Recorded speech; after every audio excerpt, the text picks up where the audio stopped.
Hi, my name is Jabe. Hi, my name is Katie. We are two pastors at Pinehurst United Methodist Church. Welcome to the Really Real podcast. Thank you for joining us as we talk about and ponder things that matter.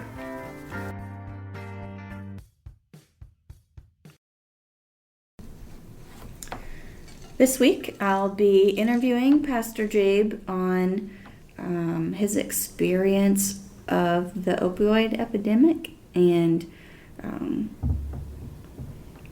first, I want to thank you for your vulnerability that you're going to share with us today. And yeah. No problem. No problem. I mean, it's part of the story that cannot be avoided. It's not something that, I've been talking a lot about the last, 10, 15 years, but definitely a big formative experience in life, no doubt. So, little unwanted expertise. Yeah. Yeah.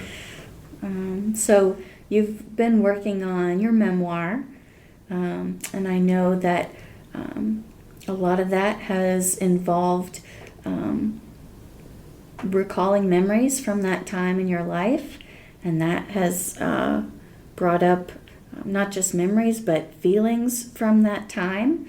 Would you like to share a little about that so far? Yeah, so the book project has been something that I kind of just half-heartedly took up a while back, and then I got a little more serious about it. I kind of conceded to some friends that the story itself is one that was worth publication because it may offer hope.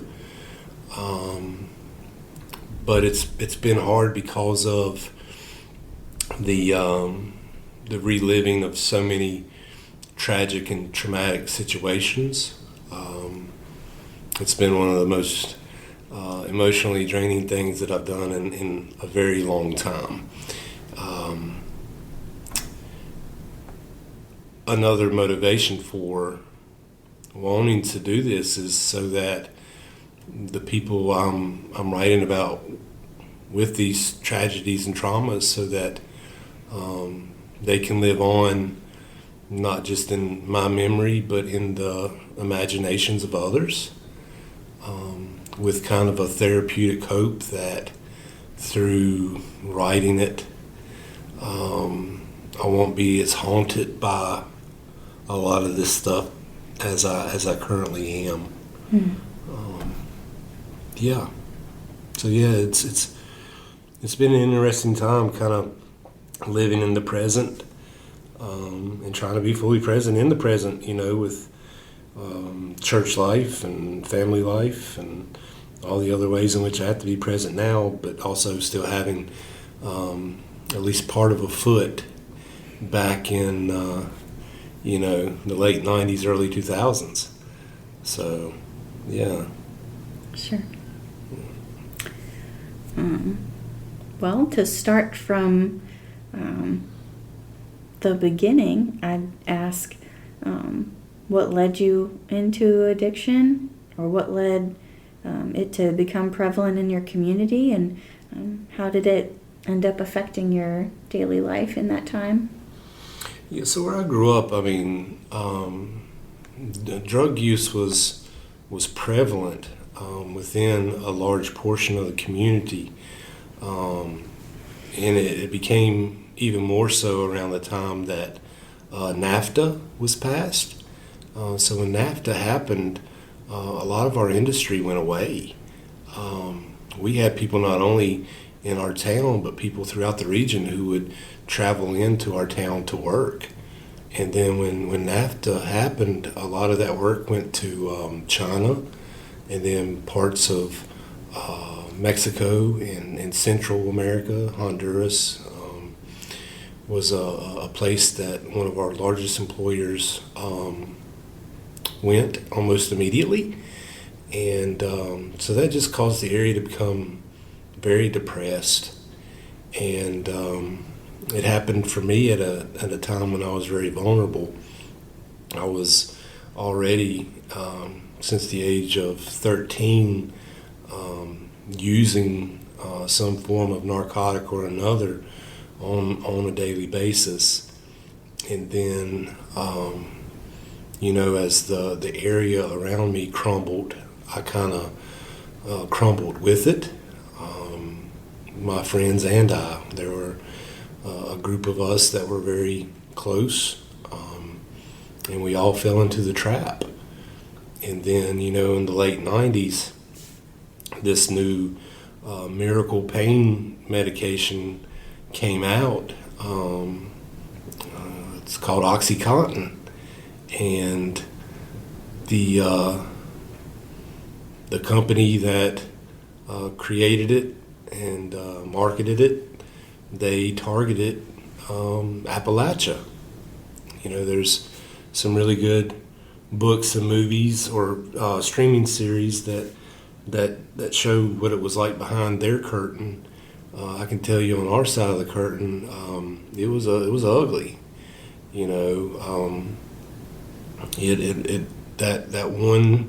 That one drug devastated an entire region and an entire people. And I was right there. The first time that I ever used it, I thought, this is it. Like, this is the thing that cures all things that has ever been wrong with me. It was that good. And of course, as is often the case with addiction, what you think is good is far from it. Just like I said, ravaged.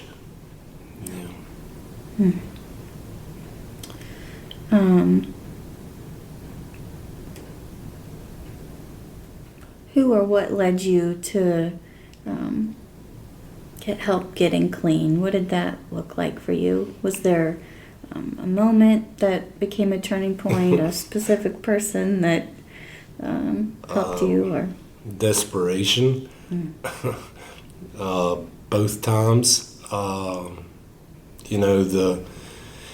The first time happened in 2003. No, I'm sorry, 2002. 2002, I had hit a bottom, but at that time, Amber was pregnant, and so the decision was made that I would go and seek treatment so that I could get clean and be a good father. And then the pregnancy, there were some problems with the baby, and she was stillborn. And it wasn't long after that I started using again, because I felt as if everything that I'd worked for was for the baby, and now there was no baby. So yeah, let's just go back to the life that is comfortable and familiar. And so that's what I did, and I kept that up for a few years, not so well, but kept it up nonetheless. And then, I bounced around from a few different substances, but then always settled back on OxyContin. It was always my love when it came to using and trying to stay as numb as possible for as long as possible. And then, there was a lot of things that happened that I'm not going to go into because our time is limited. But in 2005, I had been back at my father's house, and Amber and Ella had been born during this time, and thankfully she was beautiful and healthy. But the three of us were staying back at my dad's house because, I'd been unable to maintain a permanent place of residence. It's hard to do when you spend all your money on dope. But Dad took us in, and then I get paid on a Friday, and go to a friend's apartment in Radford, and by the time I come back Sunday, I've already spent 2 weeks worth of pay. I basically just sat in a comatose state for 48 hours while spending up that paycheck. And when I came back in to my dad's house, he was sitting there with a shoebox that I'd kept some used paraphernalia in, and he said, "What's this?" And I was like, "I think you already know," as if the fact that I'm 165 pounds, which is about 30 pounds below a healthy weight, was not evident enough. And raccoon circles under my eyes, like, I think we know what's going on. So that time I was given an ultimatum. I had no other place to go. And so it was either go do treatment again or go be homeless. And I chose treatment. And went into actually a psychiatric hospital that offered a detox. And stayed there for about a week and got out. Went to an intensive outpatient program where the little lady who ran it had us watch recorded episodes of A&E's show Intervention, where they show people like shooting up and smoking dope and all that before the intervention happens.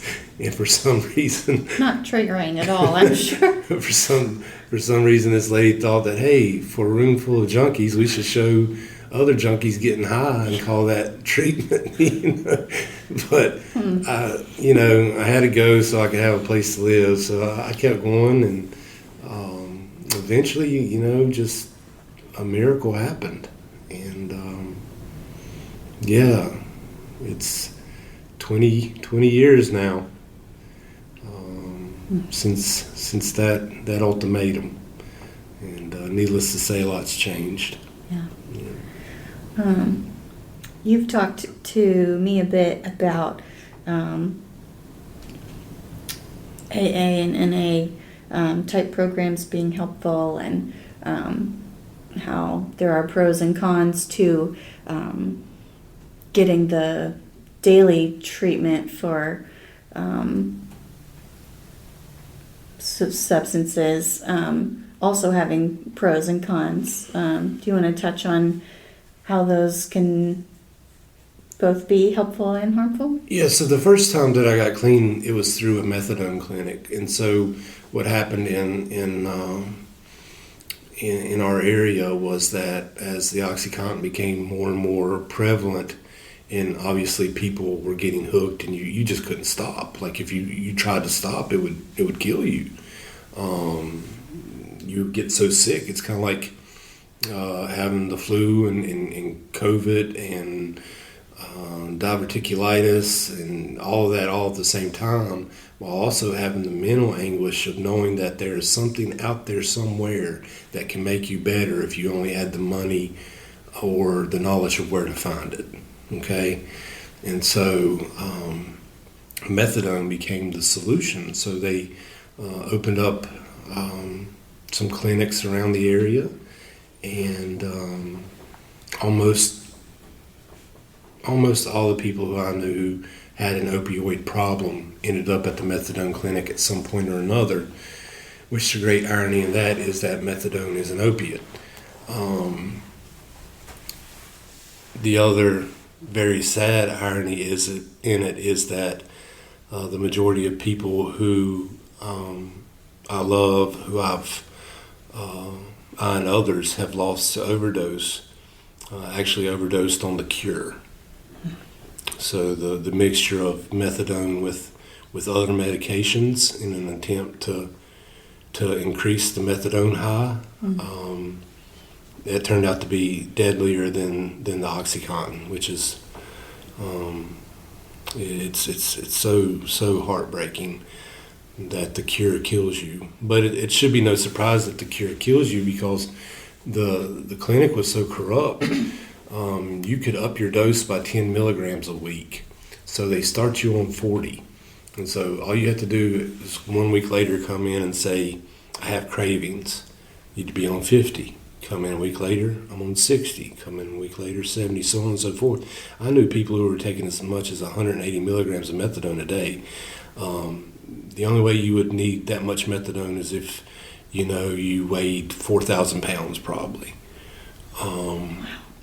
But so long as you paid your $10, why not get the most you can possibly get, And then if you pass enough drug tests, they'll fill little ibuprofen-looking bottles for you that you can take home and take your medicine there, which led to people taking them back and selling them on the street, and people died that way too. So I knew people who were dying from the medical treatment side of it and from the streets, which was coming by way of the medical treatment of it.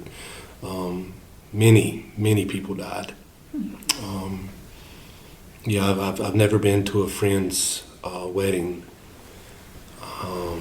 from back home. Spent the first 30 years of my life there, and never a wedding, but more funerals than I care to share. But yeah, the 12-step world, Narcotics Anonymous helped me a lot. It helped me get clean. I found hope in those rooms, and I learned how to be spiritual in 12-step recovery in NA. Just as a disclaimer, I no longer participate in the rooms. There was a choice that I made a couple years prior to entering into ministry for a few different reasons. So I want to be very clear that that's still not a part of my story, but I think it should be a part of almost every addict's story. I know of no other way for one to find the necessary community that they need to hopefully stay clean outside of the rooms, especially in the beginning. And then you have to have people that's been around for a while to be there for the ones who are there in the beginning. Yeah. It's just there were some factors that led to me having to step away and to start trying to give back in different ways. But I was forced to go, and through something I was forced to go to by the little lady who made me watch people shoot dope, my life changed forever. Yeah. Sure. Yeah. My brother just celebrated 2 years sober yesterday, and he started with AA as well. Awesome. That's an accomplishment. We say every day is a victory. And what's crazy is, like I say, this has been 20 years, but, not a week goes by that I don't have a vivid dream of getting high. Oh, wow. Yep. And I'm not alone in that. Like, any addict will tell you that the drug dreams don't go away. Not a week goes by. And then when you're writing a book, when you're writing a memoir about it, you have multiple dreams, not just per week, but sometimes per night. And it's weird how the psyche works. Yeah. And it's also a testament to how cunning the disease of addiction is. Yeah. That 20 years later, here I am. What helps you stay clean when it's something that's still so on your mind? Yeah, I mean, for me, at this point, the communities in which I have surrounded myself in have made it far easier to be a respectable member of society. Now, I'm not talking bad about where I grew up. I love where I grew up.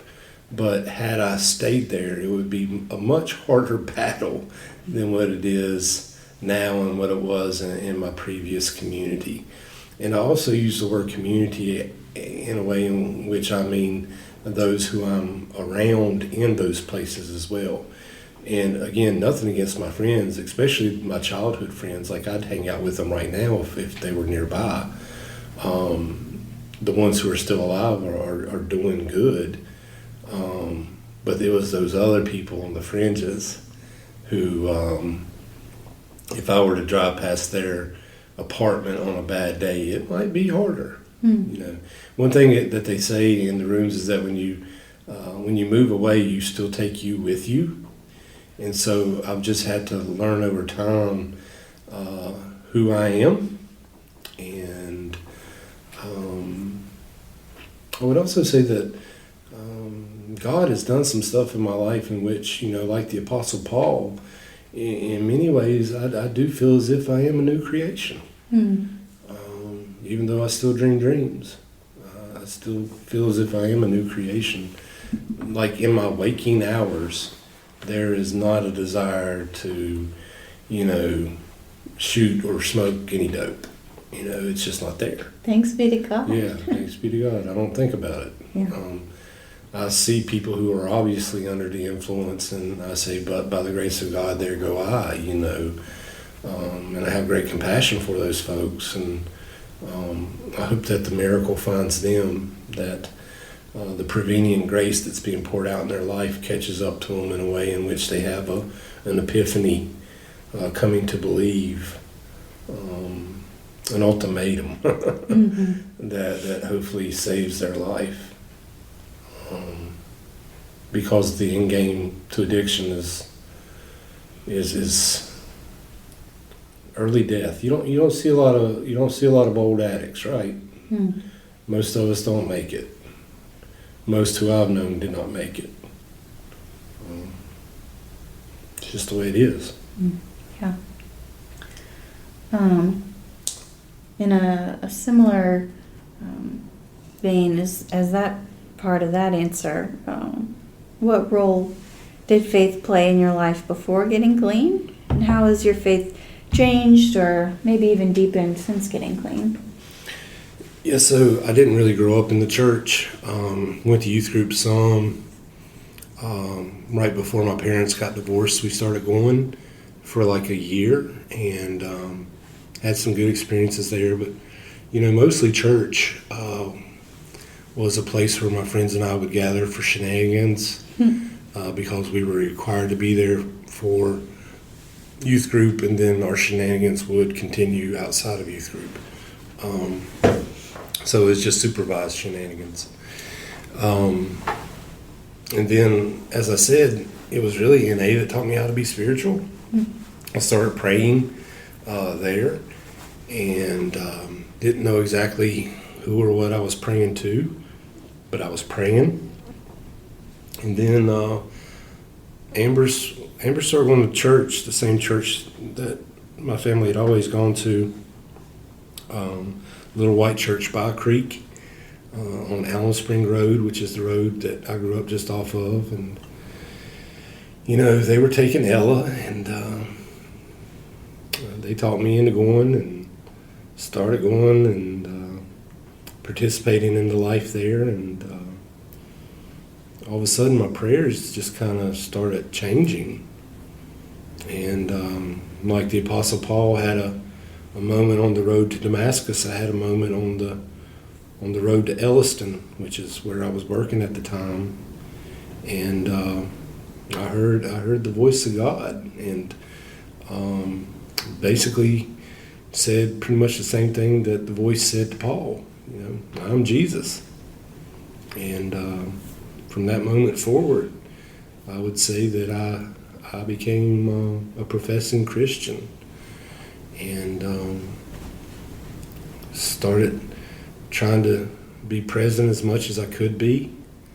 Then my job changed, and I had to work on Sundays, and that was so hard for somebody who's young in the faith when you can't be with the worshiping community. But still stayed plugged in and got involved, and the faith was deepening. You know, my spirit was awake, and I had a deep hunger for it. The void that I'd been trying to fill with dope for all those years, I was now trying to fill with God. And through no doing of my own, but by grace, it happened. It happened, and it was real. It was not the perceived shallow faith that I thought I was seeing as an adolescent when I would have to go to youth group or to church, this was real. It was transformative. I could feel God making me into a new creation. And then I started feeling called into ministry, and I was like, what? Certainly not this one, but that's kind of how it happened. Beautiful. You've mentioned Paul's conversion on the road to Damascus. Do you have any other stories from Scripture or a prayer that you really lean on? Or do you think Paul is kind of your one you most identify with? I definitely identify with Paul, yeah. Also, when the call to ministry was being pursued, and it became clear that we needed to uproot from some very deep roots in Pulaski County, Virginia. I also identified with Abraham. You know, God telling Abraham, okay, I know you're good and comfortable here, but now you need to go somewhere else, away from your family, you know. And nobody in our family had ever moved, Amber or my family. Everybody was there. And so, yeah, I identify with the two of those. Also, you mentioned prayer. I mean, just that simple serenity prayer that is so prominent in 12-step recovery. That was transformative. Just having those words to pray throughout a day whenever I felt as if I was becoming disconnected. That's why I value breath prayers so much today. You know, I really encourage people just to have a few words that they can pray as a breath prayer to reground and reconnect. That's coming from experience, and you know, I still use it today. Pretty much every morning in the car, it gets said 2 or 3 times as I'm trying to get the day started in the right direction on the spiritual side of things. That's great. Yeah. How do you think churches can be a better support for people in addiction? Don't try to fix the problem. That's probably the number one thing I would say is as much as talking to the pastor seems like the thing to do because the pastor's the pastor, there are medical professionals who are far better equipped than the vast majority of pastors. Obviously, with my experience, you know, I can point some folks in some different directions, and I can use certain types of languages that are going to resonate, but at the end of the day, most of the time people need a little medical assistance or some psychiatric assistance, because, I mean, look, we say addiction is a disease because it is. And what other diseases do people come to the pastor and say, hey, fix this? Or to the Sunday school class and, hey, fix this? No, we go to doctors. And so that's what I think the church can do, but also through, one thing that we do at our church is we support the boots on the ground organizations financially that do good work, that are not perpetuating problems, but trying to identify root causes and to give people the structure needed to live a clean life on their own at some point. And so I think churches can be very helpful in that way. And then I also think doing away with a lot of the stigmatization, as if the addict is bad. They're a bad person. You know, we got to cut that out. Everybody knows somebody, and that somebody that everybody knows is somebody that has been loved ever since they were, you know, wearing diapers and pooping green, right? I mean, it's not that. It's a disease that causes them to do bad things. They're not bad people. So the stigmatization has got to go, and the church can play a part in that. by welcoming those who are struggling or in the process of recovering. I think that's vital work that needs to be done, not just for like public perception, but for the person themselves to see that the church believes that they still have sacred worth when they feel as if they are worthless because of their repeated failures and bad decisions and things of that nature. I mean, look, if it can happen for me, that things can turn around and I can live the life that I live now and to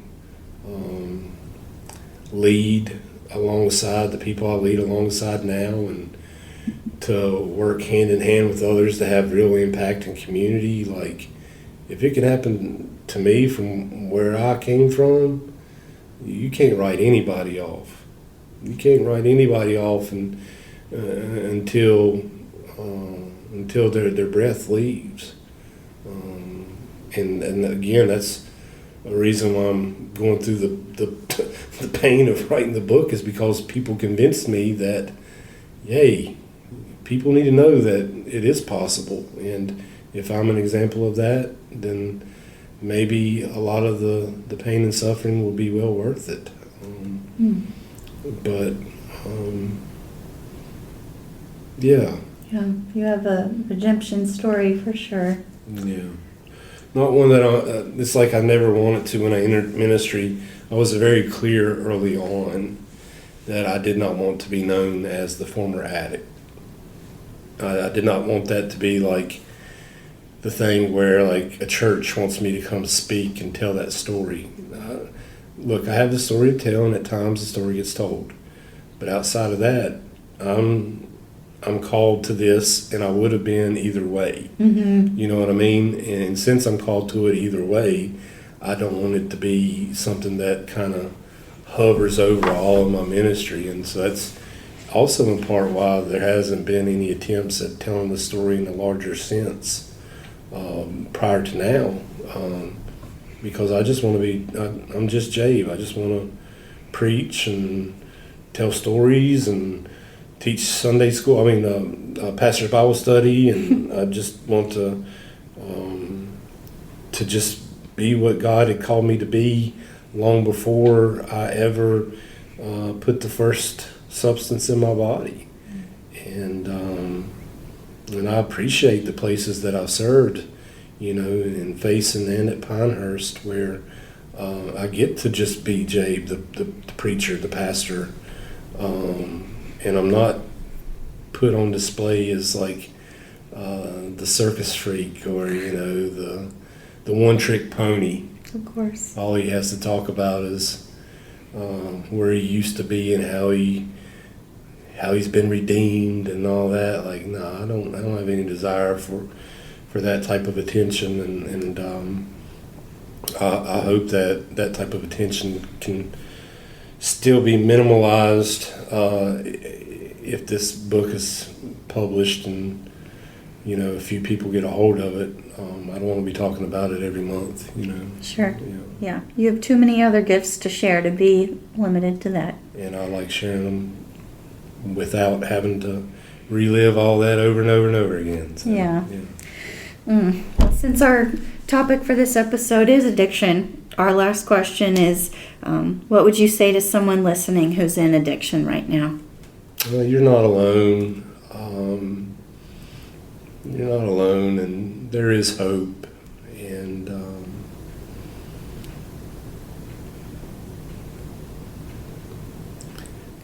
one of my favorite stories is the story of the man in the hole. And if you're in that hole, keep calling out, and eventually somebody will jump down in there with you who knows the way out. It's just holding on to hope just enough. And I mean, when I say just enough, look, there are times in my experience where it's literally holding on by a hair. But the moment that you fully let go, and there's no coming back from that. And that doesn't have to be your story. I want those who are suffering to be able to tell their own story and not relying on somebody like me to tell it for them. And then I would also say to those who are not battling addiction, you don't have to have a story like mine to be redeemed. You know, I say this to young people a lot, like, you don't have to go to the depths with which I went to find God. You can find God without all that horror, without all that destruction and loss and pain and near death. Like, don't look at my story as cool, because most of the people who live out stories similar to mine, they end up cool, but not in the sense of cool. They end up cool as in their body's cold to the touch. And so that needs to be said too, you know. For those in it, there's hope. For those who are not in it, you don't have to be. It's not all it's cracked up to be. That's especially a word for young people, because there's a lot of pressure. And for some of us, it only takes one or two times, and the next thing you know, you're facing consequences that you never imagined possible. So. Thank you again so much for your honesty and vulnerability and encouragement. If you want to hear more of Pastor Jabe's shenanigans, They Call Me Jabe will tentatively be published in 2027. Would you remind me the publisher? Yeah, so it's Whip and Stock. I'm writing under their Resource Publications imprint. They work mostly with people who are theologians. The imprint that I'm writing on is one of their newer ones that does include memoir and poetry. The great Walter Brueggemann just died this past week. Walter Brueggemann has been one of the most important voices in the world of Christian theology in the last couple hundred years. He actually wrote under one of their other imprints, Cascade Books. And so it's a great honor for me to have the opportunity to have the same binding on my stuff as Brueggemann. It's like a pinch me moment. Of course. You know? Like, that's so awesome. But yeah, so they're out of Oregon, and everything will be available in all the normal ways, you know, Amazon, Kindle, all that. Just got to get it finished, and got a story to tell, as reluctant as I am to tell it. Yeah. Yeah. We look forward to reading and listening. And everybody has to buy their own copy. You can't share copies. Fair enough. Okay. And if I sell like 100 million of them, I can probably pay off my mortgage. That's how lucrative book writing is. There you go. Yeah, we'll try our best to make that happen. Yeah, right. All right. You heard it here first. Pastor Jabe right up there with Walter Brueggemann. We have a lot in common. Yes. Yeah. They Call Me Jabe. Thanks for listening.